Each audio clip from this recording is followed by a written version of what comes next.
You are not in control of your life, yet you can manifest things. How can these both be true at the same time? I'm sure there are many things in your life manifesting that you couldn't have possibly thought of. And there might be so many times where you feel completely out of control of your life. And this is true, you are not in control of your life. But at the same time, we can use manifestation and visualization to call things into our reality. Actually, everything that is happening in this physical reality is a manifestation of consciousness. So how can these both be true at the same time? I will give an answer to this paradox in this video, but also give some insight into whether things are destined to happen or whether there is a thing such as free will. In the beginning, I have to explain some key concepts about spirituality, about consciousness and awakening.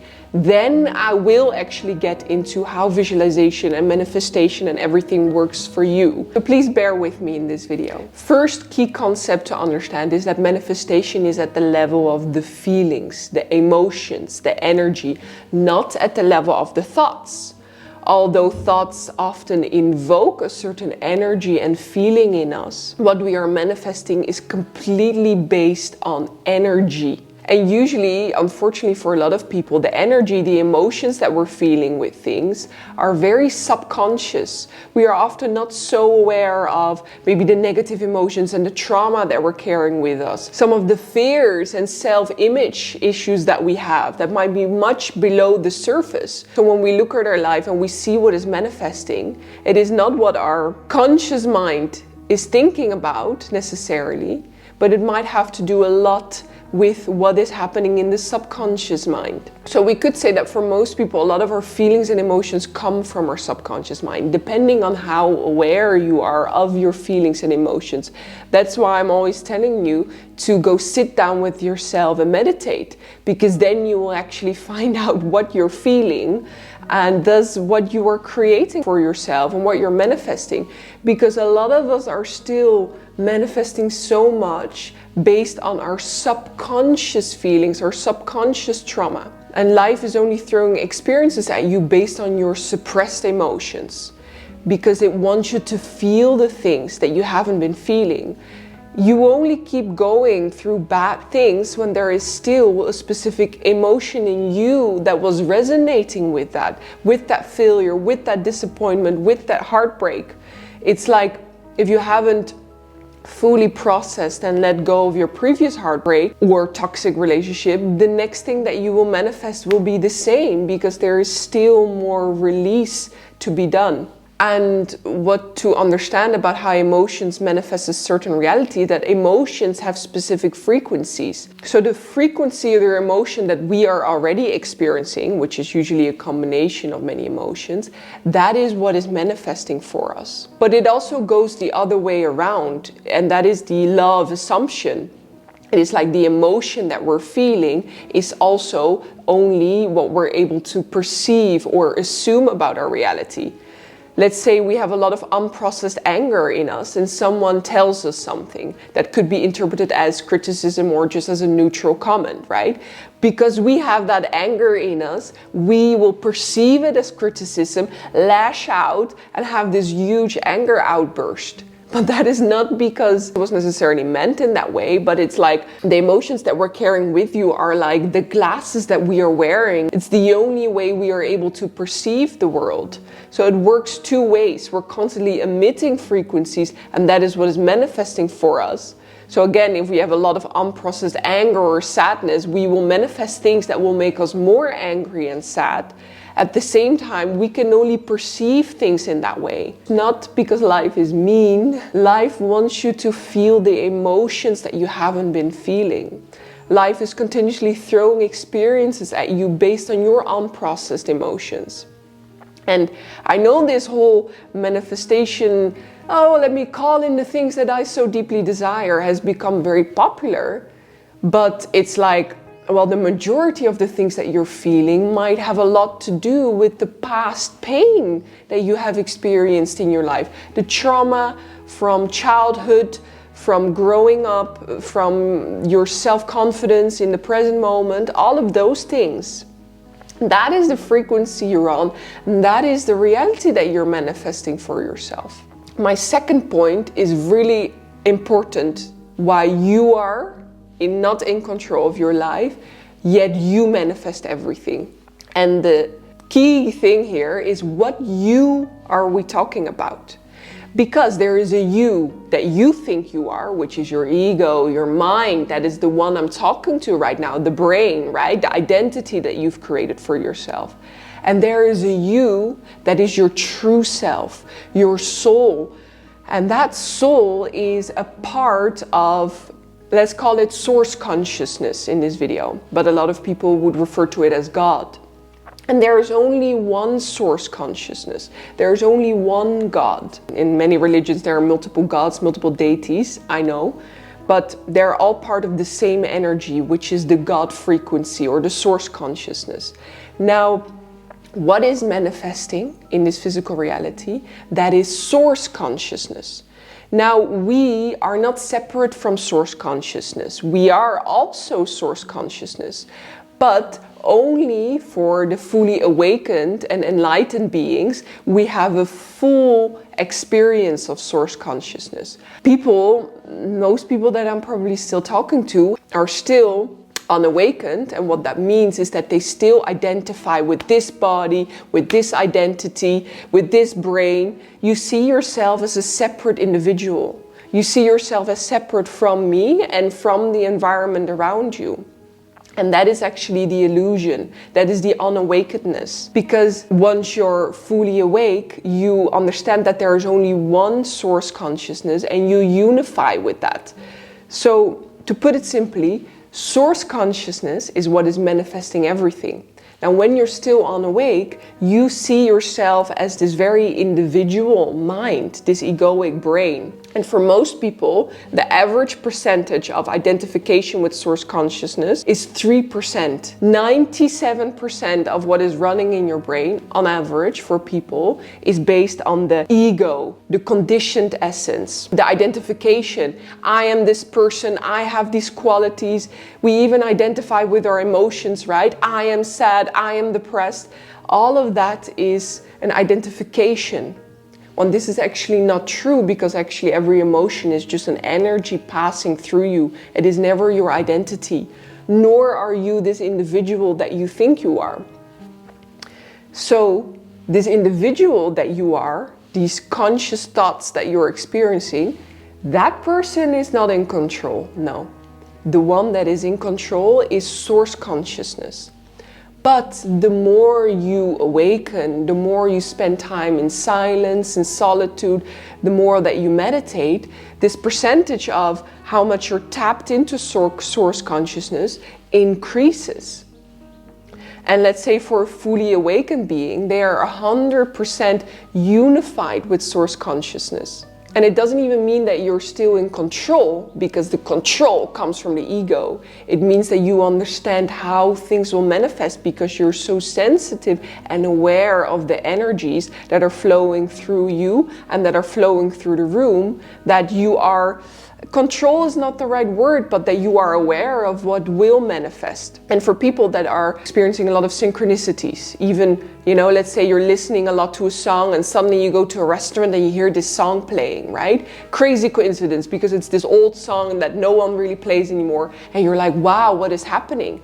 Those are the moments you've been tapping more into source consciousness, because you start to work with the energy that is already unfolding. Now, my third and probably most important point, if you understand this, I think you get it. The word manifestation might be confusing. And the word that I like much more is projection. This physical reality is a projection of source consciousness. It is a mirror. It's not like, oh, someone thinks of something and then it happens. No, it is quite literally like looking in a mirror. This physical reality can only manifest once source consciousness is projecting this onto the screen. So everything that you see is just a reflection of source consciousness. Even my hands, even this environment, even your body. See it like this. Source consciousness or God consciousness is dreaming us. And we are all part of that same dream. And it's the same when you're dreaming at night and there are multiple characters in your dream, maybe people you know, maybe people you don't. But all of those individuals are just a projection of your consciousness. You're aware of this, you know this. Like no one there really has an individual say, do they? And that is the exact same for this physical reality that we live in. We are the dream, we are the projection of source consciousness. And then you might think, why do we all see the same things? Or why are there specific physical laws like gravity, or the fact that if I think there's going to be an elephant here now, it's not going to happen? It's because we're also all tapped into this, I think people call it matrix, right? We have some collective beliefs that constrain this physical reality that we cannot go beyond, not because it is not possible, but because we all believe the same thing about that. And that is another proof of the fact that we are all one. We are all tapped into the same source consciousness. And this is how telepathy works. This is how intuition works. This is how reading someone's mind works. I am sometimes able to read people's mind. It's not always fun, but I literally can catch onto their thoughts. And why is that? It's because we are not separate. We are all tapped into the same source consciousness. Manifestation, let's drop that word, projection. This physical reality is literally a mirror of source consciousness. But as I said, source consciousness is not separate from you. You are source consciousness. This individual egoic mind doesn't really agree with that. But once you're able to let go of your individual identity, your individual desire, you even momentarily, maybe on psychedelics some people experience it, or maybe in deep meditation people experience it, or when they're awake, you become one with source consciousness. And you start to understand that everything that is happening around you is just a projection created by you. For example, when you take hallucinogenics, this physical reality completely changes and you're able to hallucinate and see things that aren't there. Isn't that a direct proof that what we see is not even real? We can literally create, because we sort of tap out of the matrix and the collective beliefs when we're on hallucinogenics. And suddenly we see things that aren't there, but they look extremely real to us because they are real. They are as real as this physical reality because both of them is just a projection. Understand that something has to be created by consciousness first in order for it to be projected in this reality. Everything that you see was created by source consciousness in this very instant because it is a mirror, right? So if you wonder, what is source consciousness manifesting? Look around. This is it. This is the mirror of source consciousness. And everything that is happening in your life, everything is a mirror of source consciousness. And it is just how much is your individual brain, your individual nature, your egoic mind able to dissolve and tap into the source consciousness that is one with everything. Fourth point, this is about free will. Do we have free will? You could see source consciousness as the ocean, and you could see us as individuals as waves. Do we have free will? If the wave is like, oh, I want to go to that shore on the right there, but the ocean is going left, do we have free will? Not really. We could give a lot of resistance as individual waves. We could take detours, but there is a thing such as destiny. And destiny is like the path the ocean decides for us, the source consciousness, right? And our soul is fully on board with this. Our soul knows our destiny and is actually trying to guide us through our destiny our whole life with feelings, with signs, things that enthusiast you, things that give you a lot of passion, or things that actually make you feel a lot of anxiety. Those are the things to move away from, and the things to follow towards your destinies, the things that you feel very excited and passionate about. Now, you can take a detour. You have free will. The free will goes as far as to taking a detour. And you could take a detour your whole life even. You'll incarnate in another life and try to pursue the same karma or destiny. That's not the same thing, but the same energies will manifest for you. Actually, now that I'm on the topic of karma, a lot of us think, oh, you know, things are manifesting based on karma. But you know what karma means? Karma means action. Yes, things are manifesting based on your actions. That is true. And your past actions have had a certain energy that are still affecting the present moment. But don't think that your life is predetermined just based on your karma, because the thing with karma is like it likes to repeat until you make a different choice. And you can make a different choice.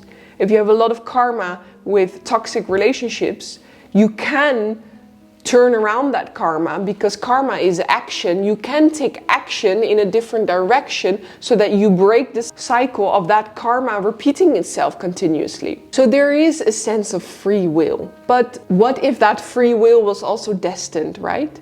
For example, the whole process of awakening. Do you choose to awaken? Do you choose to watch this video? Or was it already meant to be that you were gonna watch this video so that you can get to that next insight, right? It feels like free will, but maybe that choice was even destined for you. Maybe nothing here is as free will as we think it is. But the answer to that doesn't really change the experience of it, does it? All that we need to know is that we do have the power to take action to change the route and the course in our life, even if that was already destined. I personally think that the free will is about the detour we take. Life is trying to guide us somewhere. And we can take a detour, we can have resistance, we can be that wave that is like, no, I want to go to the other shore, and give a lot of resistance to the rest of the ocean. But who's going to win? The ocean, right? The ocean is going to bring the wave where it needs to be. So that's kind of how I see it. Now, my fifth point, and this is probably the most exciting for people that are looking for manifestation visualization tips. When we are manifesting, this thing we call manifesting, where we sit down and we visualize our future reality, we are tapping into potential future realities. And it is not like you can make up any scenario. You can, but you will notice that a lot of scenarios might not resonate for you. If you visualize right now that you have, I don't know, $1 billion, and that you are the prince of India, that's where I'm currently at. If you visualize that right now, you can visualize it, but does it bring about a lot of excitement? Does it bring about a lot of belief in you? Does it bring a lot of emotions? No. So what you're doing with visualization and manifestation is that you're trying to find a specific visual that actually resonates with you. And sometimes you have to try out many things. Sometimes you have to visualize a few different scenarios until you find something that clicks and it's like, oh my God, that's gonna happen, I feel it. Or oh my God, that makes me feel so good, right? And let's say for the people that are single, and they're trying to manifest a relationship, and they're trying to really visualize laying in bed with their partner now, or doing this with their partner, and it's like something is not clicking, right? Something is not resonating. Then you might actually find out what the blocks are. Why is it not resonating? What insecurity in you? Maybe you're like, oh my God, no, a partner that treats me in that way, I'm not good enough for that. And you find out what is actually blocking that thing from manifesting. Or the same when it comes to any other desire. If you can visualize it and it feels there's a certain emotion that comes with it, that reality exists. Guaranteed. That's the only reason it can resonate, because a visual projection is actually no different than this physical manifestation world. It feels the exact same to the body anyway. When we visualize something, or whether we actually go through it, the emotions and the body have the exact same responses. But we need to be aware that we can't just visualize anything. We need to find a visual that resonates. Because for me, visualization has worked a lot, but that's only because I was able to distinguish whether something felt resonant or not. It's like having that awareness of when am I actually tapping into a future reality, or when is there a lot of resistance. And there are certain things that I cannot visualize for myself, and I just don't feel any resonance with it, and I accept it, and I'm not forcing it, right? So it's like trying to find that visual that is actually a future potential reality for you, through using your emotions. Does it actually resonate? Does it actually give you some excitement? And at the same time, I think this is really where the title of the video comes back. We are not in control of our life, because if you only have an awareness of a small percentage of source consciousness, you have no idea what might be unfolding for you. So if you're, this sounds maybe a bit direct, but if you're not awake enough, you are not able to tap into source consciousness. And all that is suggested here is you just go spend some time with yourself in silence, in meditation, to figure out what you are feeling in the present moment. Because that is actually what is projecting and manifesting for you. And that also can bring you closer and more in touch with source consciousness, because remember, you are not separate from source consciousness. You are source consciousness. That is the you, the true self, the soul, the actual being that is beyond these eyes. But the individual brain and the ego always likes to take over. No, I am this, I am in control, I decide. But that is the illusion, right? The truth lies beyond, lies in your true self. That is the witness of this all. And that is also the place from which you can visualize and create specific realities for yourself. Of course you can. You have the power to do that. You have the power to visualize a specific person and call them in. You have the power to visualize a specific amount or achievement and call that in, but only from that pure place where you have a true alignment and understanding of when you are tapping into source consciousness. Now, my sixth most important point, you have to have awareness of lack. Because the most contradictory part in manifestation is that usually when we have a desire, that's because we're lacking something. Why do we want that relationship? Because we lack love. Why do we want that money? Because we lack money. Why do we want anything in our life? Because we lack it. But we cannot manifest from lack, because once we actually are in the frequency and the feeling of lack, we can actually only create more lack of ourselves. So this is the most trippy, contradictory part about everything, and you've probably heard this many times.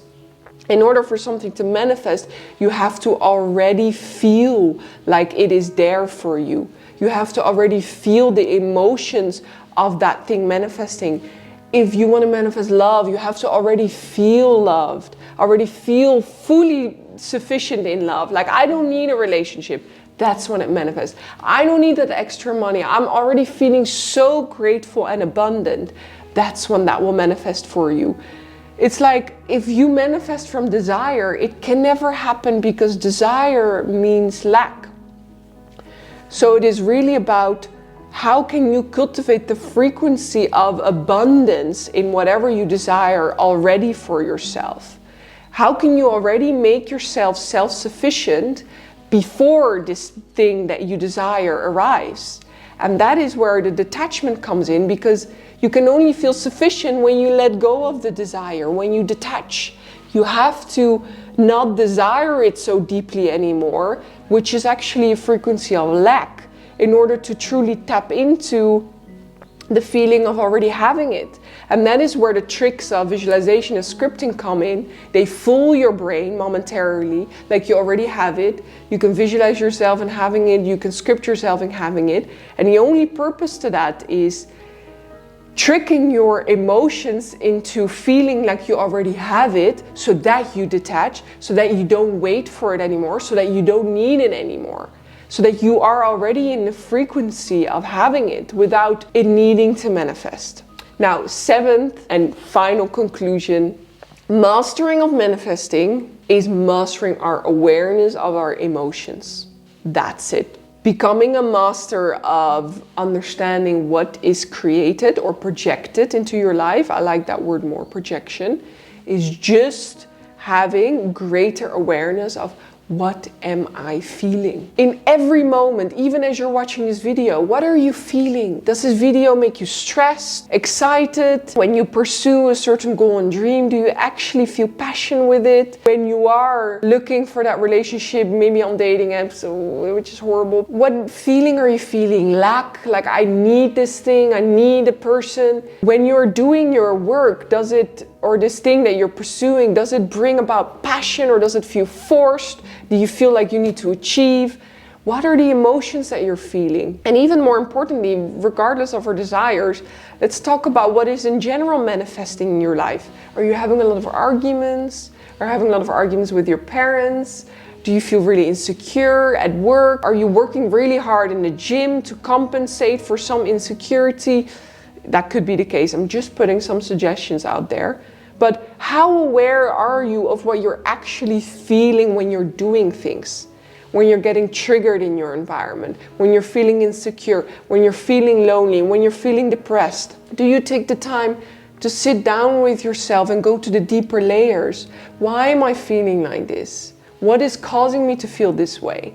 And if you have a lot of arguments or anger coming out in you, that is also a projection. You are projecting that anger. You are causing those arguments to manifest in your life because of the anger that you're carrying with you. Yes, this is confronting to hear, especially when you might have people in your life that are clearly really mean to you, clearly triggering you into anger. But those people wouldn't even be a part of your life if you weren't carrying that anger with you. So still, it is always about going back to oneself, sitting down with oneself, and cultivating that self-awareness and self-honesty into what am I feeling? Why am I feeling it? Taking that self-responsibility of whatever is manifesting in your life currently. Why have I projected this? What pattern do I see? What emotion am I feeling? Why am I continuously manifesting lack for myself? How do I see myself? How do I view myself? And really having that awareness, honesty, and responsibility with everything that you're experiencing and everything that you're feeling. Sitting down with yourself, really spending time with yourself to figure out, what am I feeling? That is how you grow self-awareness. That is how you grow awakening and awareness in general. And that is how you become in control, I don't like that word, but in control of your life, because you become one with life. You become one with source consciousness. You become one with your feelings. You become one with your subconscious, and you clearly understand everything that will manifest for you because you have such great awareness of what you are feeling. Why things might not be happening for you yet. If you have the awareness to understand, okay, maybe that thing isn't manifesting for me right now because that would severely boost my ego and not help me in my awakening process. Or I actually don't have the confidence to have the responsibility of having that. Or I actually don't need love in my life. I need to love myself more. Really cultivating that self-awareness so that you have an understanding of why things might or might not manifest. Where you're so tapped into your emotions and feelings that you know why specific things keep happening or not happen. And really, bottom line, as always, it's like spend time with yourself, sit down with yourself, meditate, go deeper with yourself and feel what is actually going on in you. Because that is what you're manifesting and creating for yourself. If you need my personal guidance, I've crafted a very comprehensive 5-week identity shifting course for really people that don't know where to start, what techniques and practices to use, and you get my personal guidance through chat. So if you want to join that, the link is in the description for that. Thank you so much for listening to me, my loves. Let me know in the comments what you thought about it, and if you have anything to add or to discuss, I love to read it. I'd love to see you in my next video. Sending you much, much love.